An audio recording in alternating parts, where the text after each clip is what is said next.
가족 사랑마저 문제가 생기면서 어느 나라나 급증하는 가출 청소년들로 인해 골머리를 앓고 있습니다.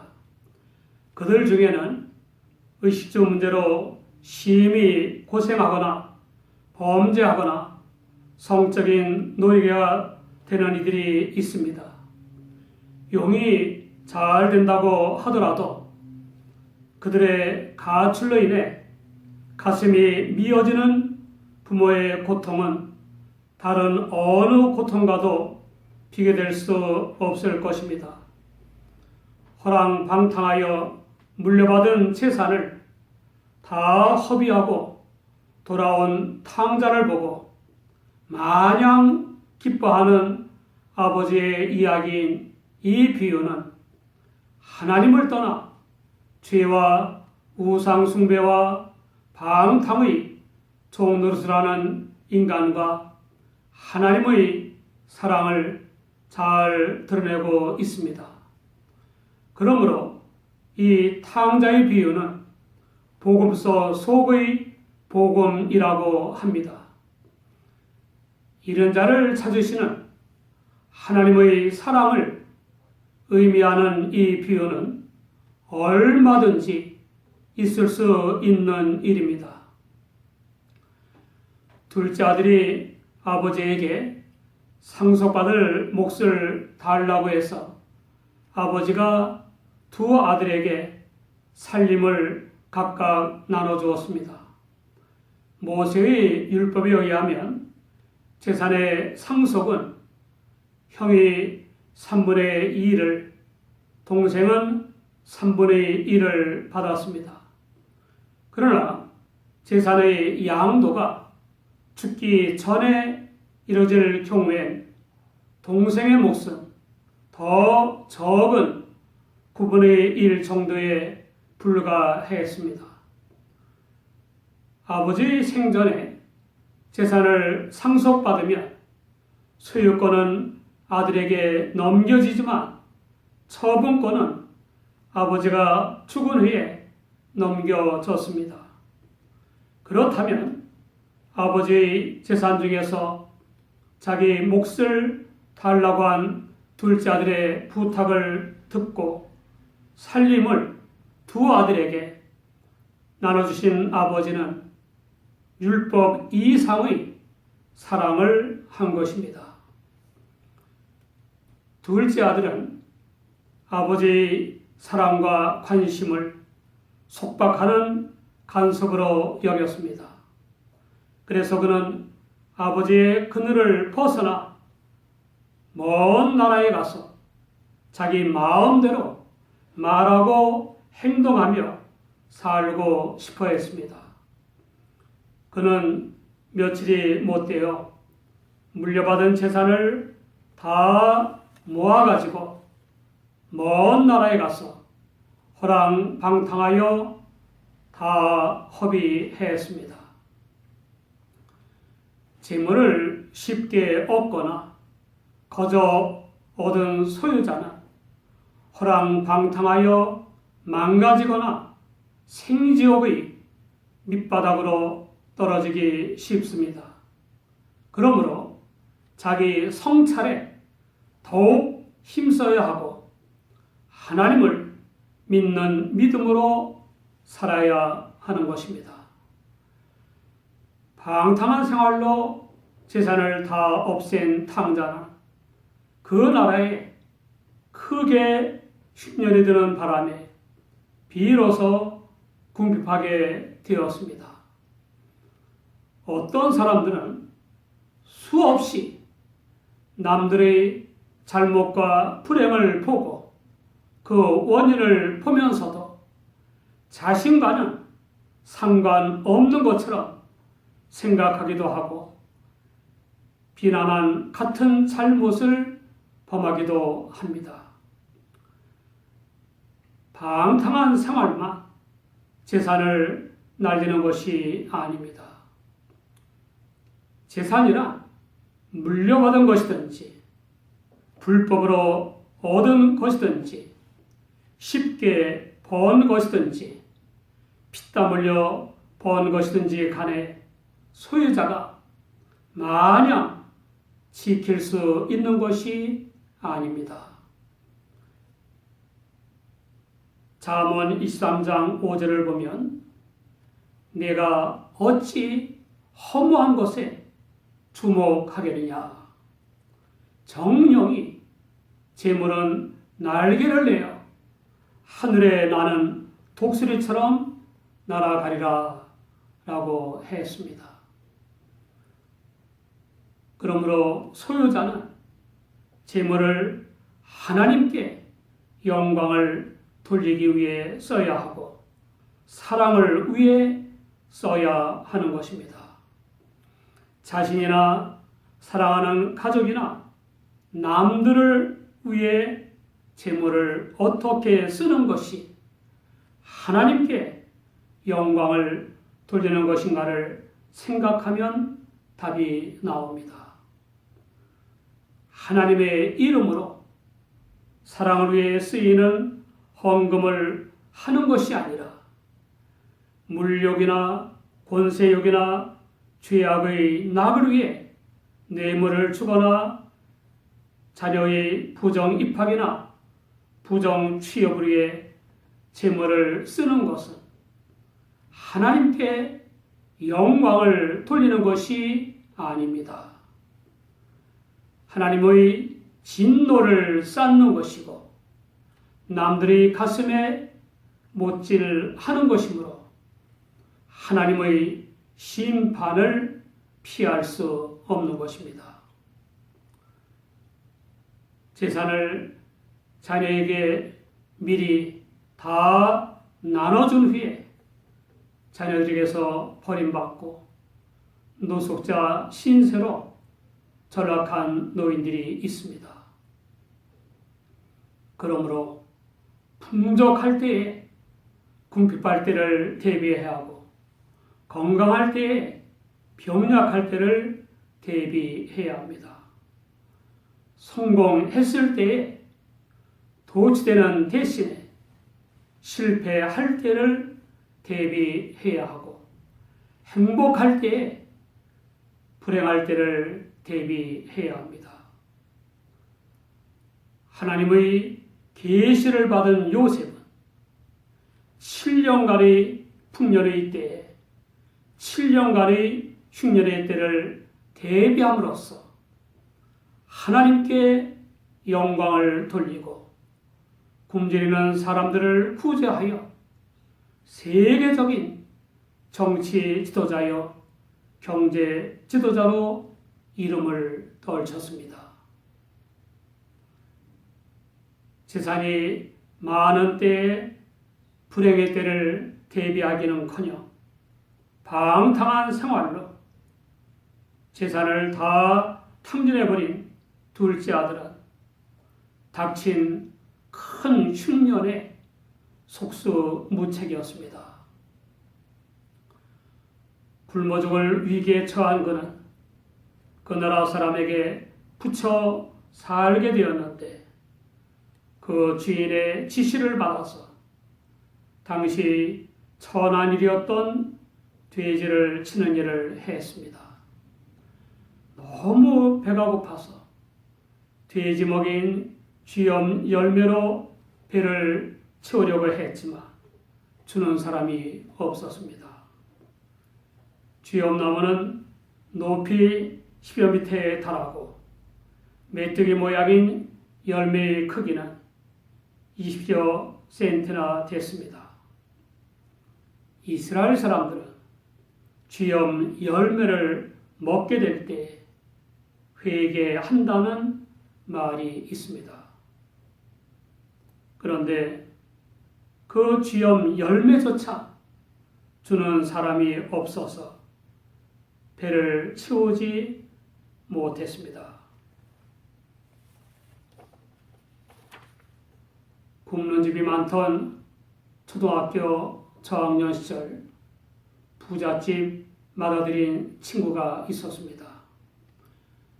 아버지는 외과병원 원장이셨고 병원 건물도 있고 집은 크고 넓은 정원은 잘 꾸며져 있었습니다. 친구들 모두가 부러워했습니다. 그런데 그 집에 심각한 문제가 생겼습니다. 친구의 동생이 집을 나간 후 안 들어오는 겁니다. 여러 날 백방으로 수습을 하고 다녀도 찾지 못했습니다. 그 부잣집이 초상집이 됐습니다. 그러던 어느 날 가출했다가 죽도록 고생하다가 피골이 상접한 몰골로 돌아온 겁니다.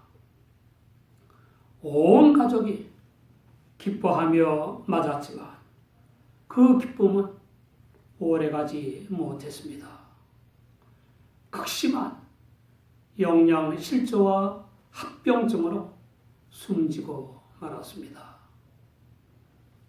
좀 더 일찍 돌아왔더라면 살 수 있었을 텐데, 지위가 높고 박식한 사람들도 창조주 하나님의 품을 떠난 줄도 모르고 사탄에 덧친 죄악과 유형무용의 우상 숭배의 길을 가면서도 지옥의 멸망을 향해 가는 줄도 모르고 뜻대로 되면 기고만장해 가지고 우쭐댑니다. 이들은 한시바삐 아버지 하나님께로 돌아와야 합니다. 둘째 아들은 극심한 고통 속에서 비로소 아버지의 사랑을 깨달았습니다. 내 아버지에게는 양식이 풍족한 품꾼이 얼마나 많은고 나는 여기서 줄여 죽는구나. 죽을 지경인 탕자에게 정말 중요한 것은 아버지의 사랑을 깨달은 것입니다. 품꾼들까지 사랑하여 양식을 풍족하게 해주시는 아버지의 사랑을 깨달은 것입니다.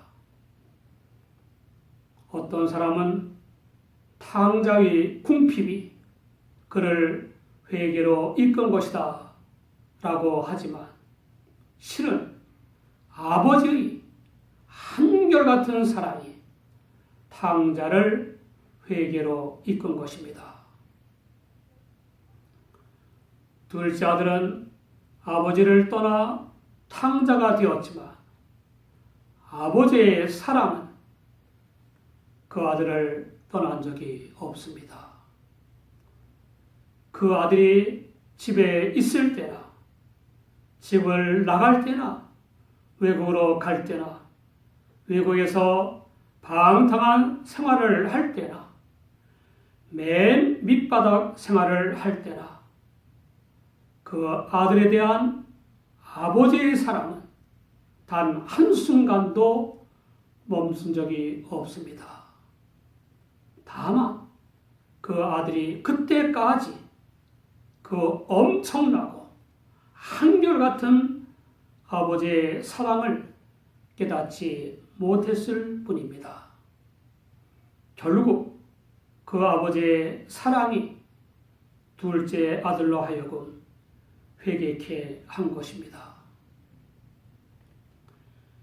양식은 풍족하나 영적 궁핍을 자각하지 못하는 사람들이 많이 있습니다. 그들은 육신의 굶주림의 고통을 겪는 사람들보다 더 불쌍한 사람들입니다. 그들은 필연적인 죽음이 찾아오는 날에 영원한 지옥의 불못을 면할 수 없기 때문입니다. 극한 불행 속에서 깨달은 아버지의 사랑은 탕자로 하여금 집을 향해 발걸음을 내딛게 했습니다. 염치도 알게 된 탕자는 내가 일어나 아버지께 가서 이르기를 아버지여 내가 하늘과 아버지께 죄를 얻었사오니 라고 독백을 했습니다. 사랑이 많으신 아버지를 상기한 그는 비로소 아버지를 떠난 것이 죄이었다는 것과 아버지의 뜻과 상관없이 마음대로 행한 것이 방탕한 죄악 생활이었다는 것과 그 결과로 맨 밑바닥 신세가 된 것을 깨달을 수 있었습니다. 다음으로 탕자는 지금부터는 아버지의 아들이라 일컬음을 감당치 못하겠나이다. 나를 품꾼의 하나로 부숴서 하리라 라고 독백을 했습니다. 회개한 탕자의 교모한 자기 인식과 일말의 양심을 드러낸 고백입니다. 탕자는 여전히 아버지의 아들이었지만 도덕적으로는 아들 자격이 없었습니다. 그는 이 사실을 통절히 인식했기 때문에 나를 품꾼의 하나로 보소서 하리라 라고 독백한 것입니다. 자기가 한 짓을 생각하면 품꾼으로 여겨주고 밥만 먹여주어도 감지덕지 하다는 겁니다. 그러나 아버지의 사랑은 탕자가 깨달은 것보다 훨씬 더 컸습니다. 탕자가 집에 갈 때 아직도 상고가 먼데 아버지가 탕자를 보고 측은히 여겨 달려가 목을 안고 입을 맞췄습니다.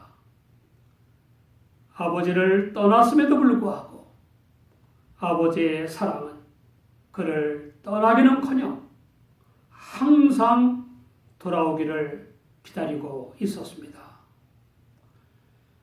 탕자가 죄와 잘못을 고하기도 전에 아버지가 그에게 달려간 것은 용서가 내포된 환영의 태도였습니다. 탕자가 회개했기 때문에 아버지가 용서한 것이 아닙니다. 용서가 내포된 사랑의 아버지께 돌아가는 탕자의 회개가 용서를 받게 한 것입니다. 아버지는 돌아온 탕자의 과거를 묻지 않고 목을 안고 입을 맞췄습니다.